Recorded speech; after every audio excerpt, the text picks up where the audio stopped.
og velkommen til. Mit navn er Janni Bang, og jeg har lavet og skrevet og designet nogle kortsæt, der hedder Angstfri. Emballagen ser sådan her ud, og selve kortene ser sådan her ud. De her kortsæt, de kan hjælpe dig igennem processen med angst. Jeg har selv haft stress, angst og depression, og jeg ved, hvordan det er at være i de følelser og i de tanker, som det indebærer. Og derfor har jeg egentlig lavet nogle hjælpemidler, der kan hjælpe dig igennem angstprocessen. Det her, det er de metoder, jeg ved, der har virket for mig, som jeg skriver her i. Så lige nu, inden vi sådan rigtig går i gang, så lige træk vejret stille og roligt helt ned i maven. Mærk lige, at der kommer lidt ro på. Prøv at gå ind og tænk på, hvad er det egentlig, du er bange for? Er du bange for mennesker? Er du bange for situationer? Er du bange for nogle oplevelser? Er du bange for nye ting? Er du bange for det, der sker i verden lige nu? Er du bange for noget bestemt? Fordi hvis du kan finde ind i, hvad det er, du er bange for, så er det meget nemmere at komme ud af lige nøjagtigt den situation. Og det er det, vi skal prøve at se, om vi kan hjælpe dig lidt med i dag. Så du skal prøve at tænke på en situation, du føler dig bange.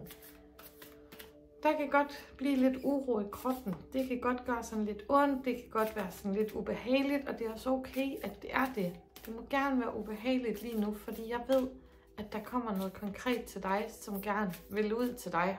Der kom et kort der. Det her kort, der kom ud, det ser sådan her ud. Prøv at se, hvor mange der hiver og slider i den her ene person, og personen kan slet ikke håndtere det.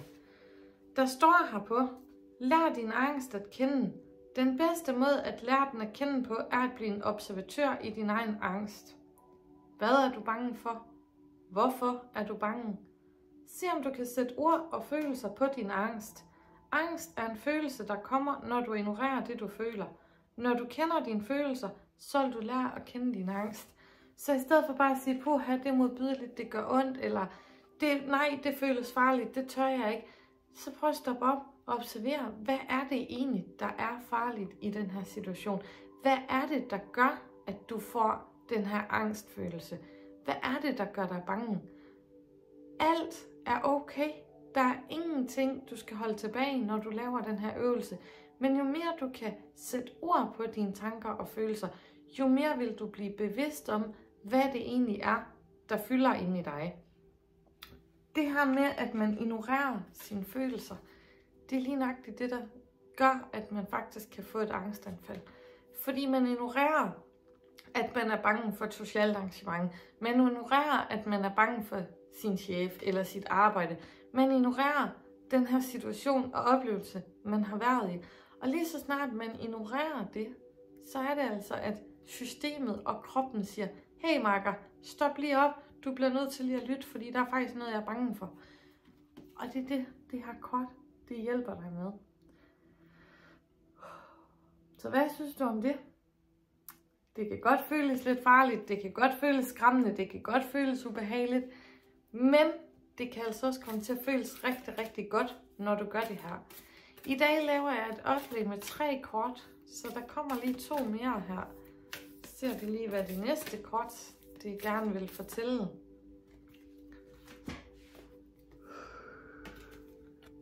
Det ser sådan der ud. Der var jeg lidt tæt på.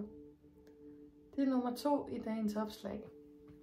Der står her på, at være bange for at tage ansvar for dit eget liv og træffe dine egne beslutninger, hjælper hverken dig selv eller dem omkring dig. Det er vigtigt, at du tager ansvar og beslutter, hvad der føles bedst for dig, i det tempo og omfang, der føles rigtigt. Kun du ved, hvad der er det rette valg for dig. Og husk, det er helt okay at begå fejl. Det er en naturlig del af livet og kan som regel altid rettes op på igen. Så hvis du føler, at du har lavet en fejl, eller du føler, at du er en fejl, eller at du er forkert, så prøv lige at stoppe op. Og så lær at træffe dine egne beslutninger. Fordi når det er, at vi giver vores beslutninger og vores ansvar til alle andre, altså den her med, min mor ved, hvad der er bedst for mig, eller min veninde ved, hvad der er bedst for mig, min kammerat synes, det der det er bedst for mig. Men hvis det slet ikke føles rigtigt inde i dig, så kan du ikke opfylde alle dem ude omkring dig.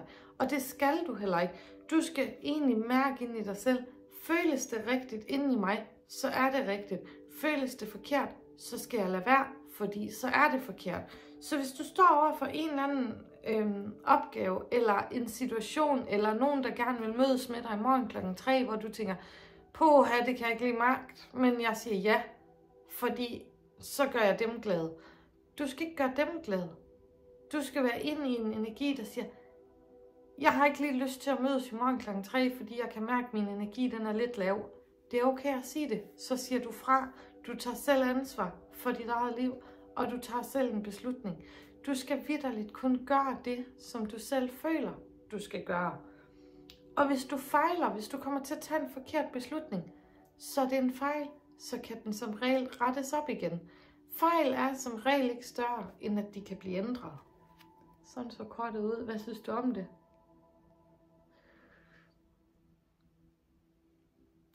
Ja, det er et smukt kort. Så har vi lige et sidste kort her. Det er nogle stærke kort i dag. Herpå, der er der sådan en her.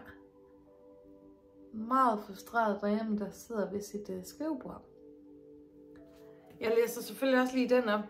Det kan føles som om, der er 10.000 kilometer imellem hjerne og hjerte.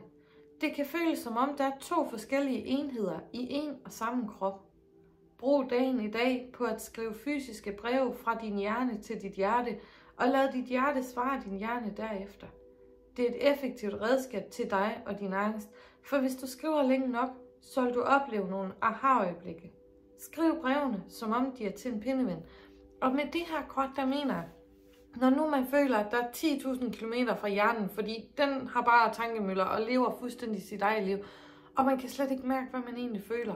Prøv lige at stoppe op, sæt dig ned og skriv, så forestil dig, at du har din hjerne et sted her, og så dit hjerte et andet sted her. Prøv at forestille dig, og så skriv nogle breve fra hjernen til hjertet, og lad hjertet svare hjernen. Fordi ved at have en kommunikation imellem hjerne og hjerte, så får man lige pludselig en løsning. Man finder lige pludselig en aha-oplevelse. Man får lige pludselig den her, okay, min hjerne siger, men mit hjerte siger. Fordi lige nu, hvor man har meget angst i kroppen, så er der faktisk fuldstændig låst omkring dit hjerte. Og den hængelås, den skal vi have låst op. Og det kan du altså gøre med at skrive fra hjerne til hjerte. Skriv brev, som om I er pindevenner.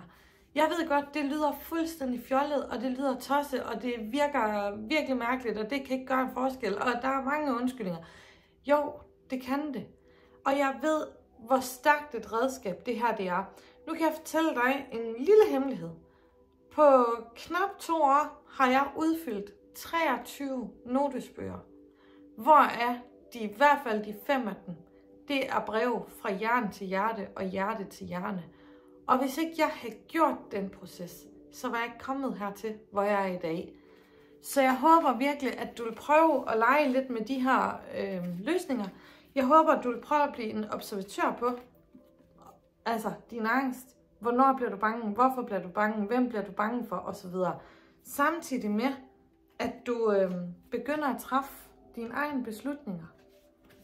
Og tager ansvar for det, du skal. Uden at lade alle andre bestemme det. Samtidig med, at du begynder at skrive. Fordi den afstand, der er imellem hjerne og hjerte lige nu, det skal altså have en løsning igen. Det skal finde sammen igen.